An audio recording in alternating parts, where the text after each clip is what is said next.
This week on Marketplace Middle East, bucking the trend, why construction in Lebanon is on the up. Plus, we are active in several countries and we think we will add more countries in Africa.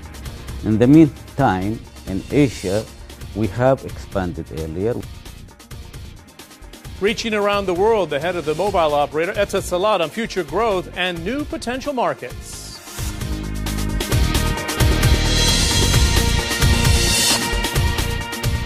Real estate was at the heart of the 2008 financial crisis, and it bore the brunt of the downturn as the asset bubble burst.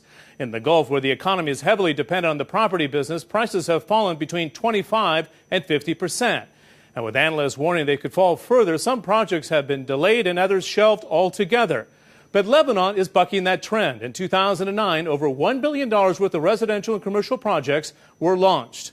And as Brent Sadler reports, construction is enjoying somewhat of a surge.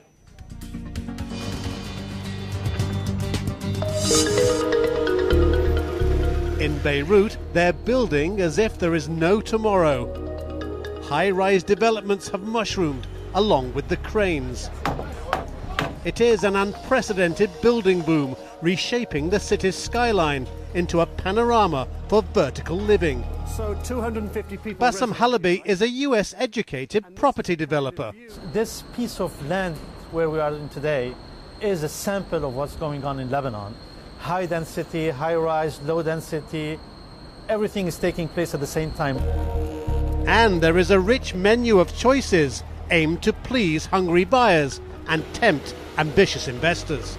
Real estate in Lebanon was undervalued, so everybody ran to Lebanon to cope up with this increase in prices, which are now comparable to the market across the region.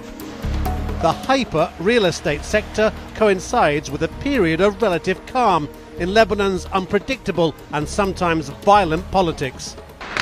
Only 2 years ago, deadly gun battles erupted between rival political parties. And in 2006, a full-scale war with Israel wrecked much of Lebanon's infrastructure and damaged its economy. Yet, incredibly, even when the bombs were falling, people were buying.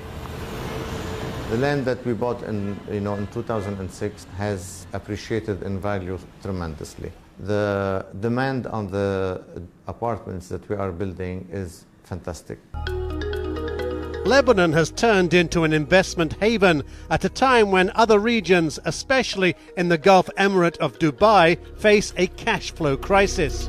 Dubai was mostly a speculative market. Lebanon, on the other hand, is very much of an end-user market.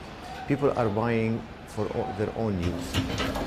The luxury properties, though, are unaffordable to most Lebanese.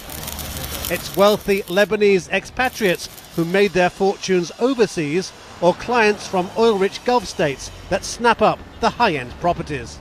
But amid this frenzy of real estate development, there are words of caution, even criticism, that the impact of such large-scale construction in a relatively small city will eventually obliterate what little is left of Beirut's rich architectural heritage. Some architects say that too many Ottoman-era buildings are being reduced to rubble to make way for high-rise towers. Mona Al-Halak claims Beirut is suffering an urban catastrophe. I'm an architect, I build towers too, but a tower cannot happen next door to an old building that is a 1920 building because there's a scale. It's not because the tower is nice or the building is nice. Together they don't go.